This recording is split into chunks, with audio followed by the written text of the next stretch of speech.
Ken in Lake City, Georgia. See more better with freeprescriptionlenses.com. Call me Mo Better, because I'm going to have you seeing Mo Better, looking Mo Better, doing everything Mo Better. And your new Oakley 5137 cartridge in the 52 eye size in color, what color is it? 03, the satin chrome. So let me take everything out of the original packaging as Oakley sends it. The Oakley hard shell case. The Oakley cleaning cloth carrying bag. Take everything out slowly but surely. We will get there. The satin chrome cartridge. Of course, it comes with a plastic sleeve on the left temple to protect the temples from rubbing together during shipping. I'm going to put that on there when I ship to you. But again, this is the Oakley 5137 cartridge, color 03, 52 eye size, in satin chrome. And of course, it says cartridge on this temple. If my flashlight doesn't mess up you guys seeing it. But I'm going to pop out the original demo lenses, one of which says Oakley. And of course, you're going to receive all the manufacturer's original packaging. I'm going to take the frame, super lightweight titanium, put it into the tracing element of my blocker. Program the shape into the computer. You are Secret Agent 1503, so that years from now, should you ever need new lenses for this frame, I can mail them right to your home. Little stylus is going to pop up and go around and trace the inside bevel of the right side of the frame before doing the same thing on the left.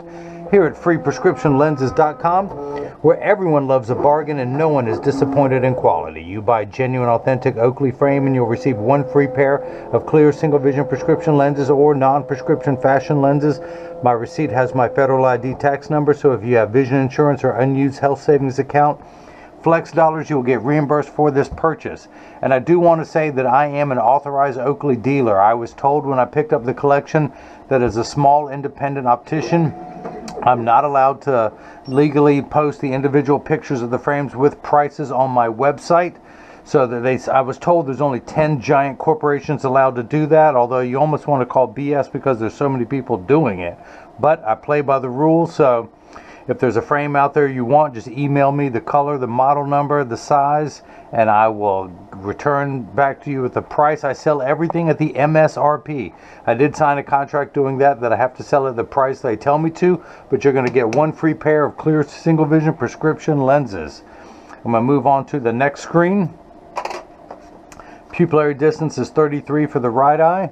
We're going to tap the button once to get up to 33. The computer starts at 32.5. That's why we only had to hit the button once, because it goes up in half millimeter increments. I want to raise the bifocal height to 18. Now this is the Varilux X, the top of the line. This is the Mercedes convertible with the leather seats from Essilor. These have transitions XTRAavtive gray and Crizal Sapphire. This is as nice as they come. You don't get a Ferrari and then settle for cloth seats. You get the leather seats in that Ferrari. So I've got your lenses already marked up. There's 2 dots on the outside.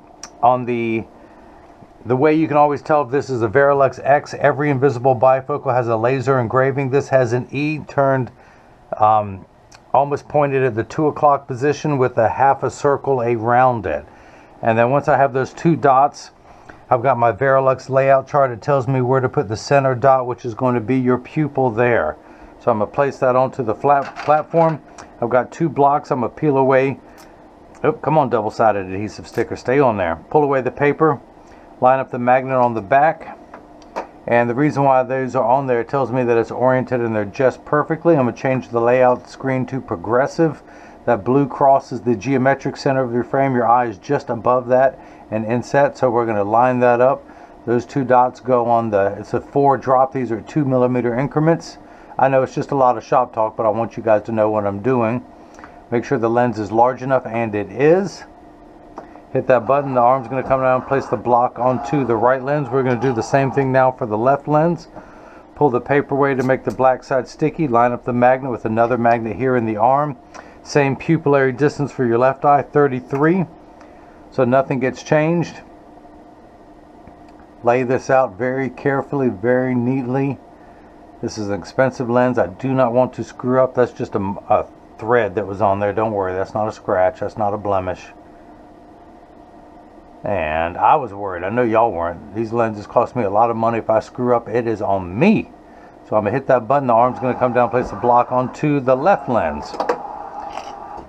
So yeah, this is about the most expensive lens I can order. These again are the Varilux X design progressive freeform digital lens with transitions XTRAavtive gray and Crizal Sapphire. This is as nice as they come. So let's wake up the computer. It tells me it's job number 1503. 1503. These are polycarbonate lenses. I'm not going to polish the edge of the lens. I'm barely going to put a safety bevel on the rear concave surface of the lens. Press this on there firmly. Line up that magnet with another magnet there into the chuck. Or as by now you know I like to call it the Charles, because I just don't know this machine well enough to call it Chuck. Hit the button, the door closes, the clamp shuts, the lens is going to be traced by 2 white styluses, making sure that the lens is large enough to fit into the frame. You can see as it's going around tracing the shape of the right lens. The old carpenter saying measure twice, cut once. It's measuring the thickness of the lens at every point to know exactly precisely where to place the bevel so you have the least amount of edge thickness showing, of which you're barely going to have any, if at all, in this frame. Now the light you see flickering in the background is water. That's there to catch the optical sawdust as it comes off the cutting wheel. It's also known as Schwarf. Polycarbonate lenses cut dry, where plastic, high-index plastic, and Trivex lenses cut wet, meaning that water sprays onto the lens for the duration of the cutting cycle. Now water will spray onto these lenses, but only for the last 20 seconds, just to wash away any optical debris that you may see beginning to form on the lens. But as I mentioned, your lenses are made out of polycarbonate, and look at this. I had these custom made. This is known as a knife edge grind. I had them made thin as possible. When I call it into the lab, knife edge grind, thin as possible, goes by the initials KEGTAP, or as I like to call it, keg tap. Sounds like something you would do back in college. But polycarbonate, as thin as these are, thin and lightweight, they are virtually unbreakable. These are high impact ballistics grade lenses. It's the same lens materials that our soldiers wear overseas in combat zones to protect their eyes from shrapnel, from flying debris. It's also the same lens material that OSHA requires that all safety workers, factory workers wear to be safe on the factory floor. Same as mechanics, landscapers, all of that, chemists, mechanics. It also has 100% UVA and UVB protection built into the lens, as well as a premium scratch coating. I had these made with the same curvature as the frame. I took my base curve clock, measured the demo lenses that came out of here, made sure that these would match that perfectly to match the contour of the frame. These are all heavily custom made. That's what you get from me being a licensed optician. Now you got the transitions XTRAavtive. You also got the Crizal Sapphire, which is the premium Crizal coating. It anti-glare, which is what Crizal is, puts they vaporize 8 different coatings onto the lens, and it has to dry in between the coatings. And so because of the time and the expense, they put the industry's hardest scratch coating on there. The Crizal Sapphire has a bluish hue. Up until a few years ago, all Crizal coatings were greenish purple. This blocks more light in the UV spectrum. And the ultraviolet, that's why it has the purplish blue, mostly blue hue. Say that real fast. Blue hue, blue hue, blue hue. But it has the least amount of reflections from any lens. You see me with the tray this time. I'm going to take my Phillips head screwdriver, do lefty-loosey on this Phillips head screw. I do not want to drop this screw. That's why I have the tray here. Turn the frame upside down, tuck the lens in at the outside corner.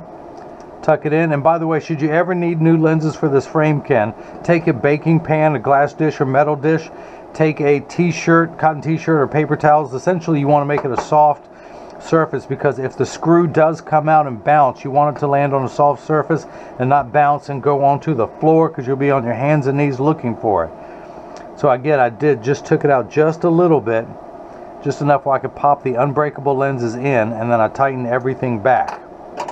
Now we can go ahead and flip this over to L, put the magnet into the Chuck, the Charles, the Chucky baby, or the Ken as I like to call it, tonight. Hit that button, the door closes, the clamp's going to shut, and then it's going to trace the left lens to make sure it's large enough to fit into the frame. And you can see as it's going around tracing the shape of the left side of the frame this time. And just like before, it's measuring the thickness of the lens to know exactly where to place the bevel so you have the least amount of edge thickness showing. Look at this, on a plus magnifying lens, you have no thickness whatsoever. I made sure to do a good job. Ken's gotten 3 pair. This is pair number 2. Pull away the sticker, dry that off, throw that back in the bin, put the sticker on my collection. Come down here, the black dot is barely visible, so I'm going to put that on there, darken that a little bit more. And if you guys missed any of that, let me recap. You are not getting away without that bad joke, I'm going to tell you that. You don't pay me enough not to tell that joke. We're going to turn the fine tune knob to 100. The prescription is +2 -50 at 100. Turn the axis wheel to 100. And what I'm doing is I'm doing an inspection of the lens to make sure it is cut right. Turn the power drum. And I am getting +2 in the black. Not in the red, in the black.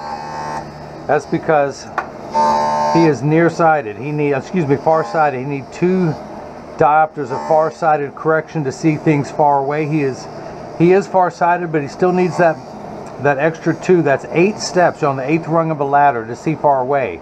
Now he still needs 2 steps of astigmatism correction. Once everything is the correct size, he still has to take away the fuzzy edges. That's why uncorrected astigmatism makes 6s and 8s look alike. So we have to take away those fuzzy edges at the 100th meridian. We turn that knob and we end up at +150, exactly halfway between 1 and 2.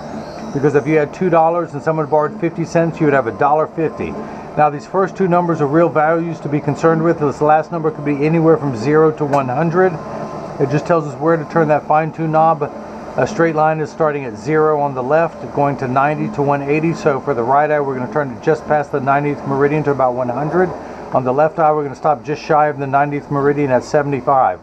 Now your left eye, you need 10 steps of magnification, 2.5 diopters, because everything goes in quarter increments.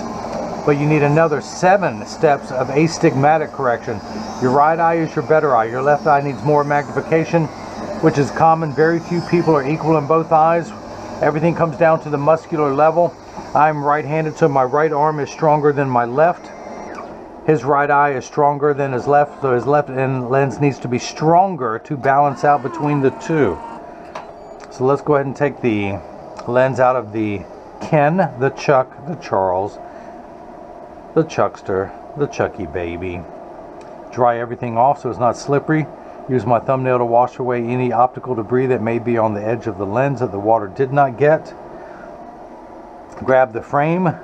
Again, very tiny Phillips head screwdriver. Lefty loosey, just enough so that the screw does not come all the way out. Tuck the lens in at the nasal portion first. Push down at the temporal edge and go all the way around. It snaps right in. And normally I would try and hold the frame upright so there's less chance the screw would fall out due to gravity. Tighten that up.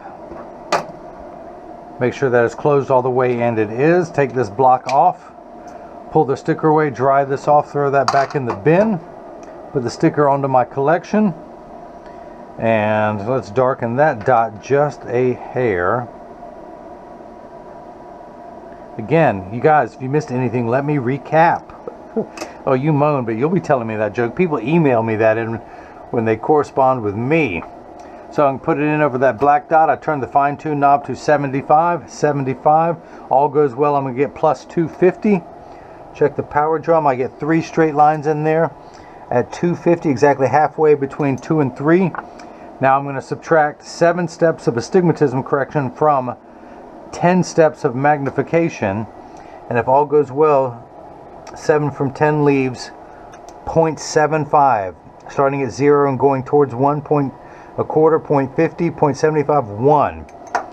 So your pupillary distance for both eyes, 66. Turn the card around, place the PD stick against my thumb, place it on your right lens. When we hold it up to the left lens, we're getting 66 millimeters, so that is cut perfectly. We're going to check the 18 millimeter seg height, and when you look down to the bottom of the frame, we're getting 18, so that is cut perfectly. You know, I don't think I could have done a better job if I had done all the work myself. So this is the portion every video that as I clean your lenses. I mentioned that all purchases are tax-free and include free shipping anywhere in the US. And Lake City, Georgia is still in the US, so you can take advantage of the free shipping.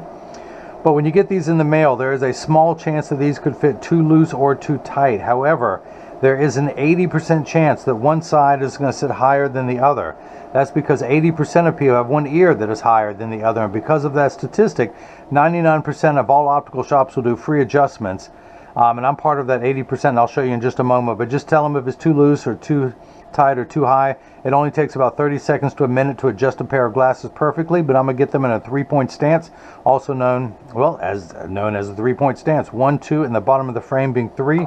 I set down and press down. There is no wobble. Now, normally all of my glasses wobble because I'm part of that 80%, but these Oakley Pilot Temples, they're called Pilot Temples. They go straight back. They don't have the typical skull curve, as that is known as. This is the spatula. That's because known as a pilot temple, because if you were a pilot in a fighter jet wearing a helmet, you could slide these on and off without having to take your lenses or your helmet on and off. But they're almost self-leveling. That's the amazing thing about them. Let me put mine back on. I'm wearing the Oakley 8132 in size 54. This comes in a 52 eye size. I'm wearing the 54 in color 02 Universe Blue. Did I say that already? This is called the Universe or Cross Range Switch. I'm sorry, because when you pull this lever down, you can pull the temple off and put another color on there. Although when you put the temple back on, it will slide up to that notch, and you're still going to have that orange. So no matter what other color temple you use, you'll have that orange. I'm all about me some blue orange, my Durham Bulls baseball team. There was a movie about that a few years back with Kevin Costner and Tim Robbins, Susan Sarandon. Maybe you saw it. But let me check and make sure. I'm just cleaning the lenses off, giving it a final cleaning before I activate the lenses. But I'm going to turn this over, press down. There is no wobble. Close each temple to make sure they overlap perfectly and that neither temple is askew. Now, the cool thing about these spring hinges, this ball joint, there are no screws in this frame for this to come loose. I had a orthopedic surgeon say that's the same type of ball joint that they're putting in knees and hips, made out of titanium, which is what this is, which will never tarnish or corrode, and especially when it's inside the human body, it's hypoallergenic. But that's the same type of hinge that surgeons are doing implants with now. It's made its way. Medical technology, medical breakthroughs is making its way into fashion. Of course, this is still a medical device, don't get me wrong. It's just a very fashionable medical device. But this is what your lenses look like the first time. And let me show you something. You got the Transitions XTRAavtive, a clear lens. Still blocks a little bit of light coming through. All materials, all light passing through an object, Snell's law, if you want to look this up, S-N-E-L-L, will be absorbed by whatever material it is. It changes the direction ever so slightly. That has about 1 to 2% hue. I'm wearing the Transition Signature 7, which has 3 to 5% hue while indoors. The XTRAavtive have 5 to 7%. Now again, Transitions were the original the blue blocking lens. So all this talk now about harmful blue light, HEV, high intensity light in a certain spectrum, Transitions block more of that than any anti-glare coating. My Transition Signature 7 block about 30 to 40%. The Transitions XTRAavtive block 50 to 70%. Now for people who don't get the XTRAavtive or don't get Transitions at all, there's the Crizal Sapphire coating that goes on there. But it does have a purplish hue. Women like it, but men not so much. So that's the nice thing. When you get the Transitions XTRAavtive, you're going to get more than enough protection. Twice the protection that Crizal Sapphire will provide. So that's why I went with Crizal Sapphire, because it has the least amount of reflective, what's actually called reflex, when you actually see a little bit of color from the anti-glare coating on the lens. And man, there's some dust in here left over from my edger. That's the one thing about cutting lenses on site. It's just floating around and settling. So I'm going to hold it like this so the dust can't settle on the lens. But this is what your lenses look like before they have been activated. I'm going to expose them to a strong burst of ultraviolet light. And as you can see, all Transition lenses take about 30 to 45 seconds to darken. A little bit longer when you come back inside, 45 seconds to a minute 15. Now Ken and everyone else, pay attention. All Transition lenses will get dark on day 1 and continue to darken every day for the first couple weeks they're exposed to the sun. After that, they will work for years at maximum performance. The only time that my Signature 7 lenses won't work at all is if I'm behind the windshield of a car. Now yours, Ken, the XTRAavtive, will get 30 to 50% dark behind a windshield. If anyone has a convertible or a motorcycle, then either type will get dark. Transitions are also temperature sensitive, meaning they will get darker when it's 85 degrees and below than they will when it's 85 and above. Having said that, the transitions XTRAavtive are designed for XTRAavtive people who spend extra normal amount of time outside. They will get darker in hotter weather. Now remind everyone, when it's 100 degrees outside, you're miserable, your glasses are miserable. Nobody works 100% when it's 100 degrees. So we all work better when it cools off just a little bit. But this is the first time the transitions XTRAavtive have been activated. Come on, they're going to keep getting darker. We talked about that, don't you remember? But when you look out, everyone sees, well, of course, these aren't the mirror coatings, but super dark. That's the nice thing about them. And as I keep talking, they're going to get lighter and lighter. Now, years ago, the very first technology for XTRAavtive is actually the drive-wear lenses. You could only get in brown. They would not get that clear indoors. That's why they were calling them driving glasses. But they would still get a little bit darker behind the windshield and then even darker when you got out. Now, these get even dark. The transitions XTRAavtive get way darker than the drive-wear lenses of years ago. That I'm not going to say have gone by the wayside. They're still out there and available. But more people are getting the transitions XTRAavtive because it comes in two colors, gray and brown, and in green. But the gray looks great in this chrome color. But where was I at? So, yeah, the XTRAavtive are great for active people. Now, if you've liked what you've seen, please subscribe to my YouTube channel. You can follow me on Facebook and Instagram as freeprescriptionlenses.com, on Twitter as freerxlenses. If you have any questions, now again, I am an authorized Oakley dealer. If there's any frame you want, you can email me at freeprescriptionlenses@gmail.com, or simply click the contact me button if you don't like to type a lot of letters, which I don't. Or you can leave a question or comment in the comment section below.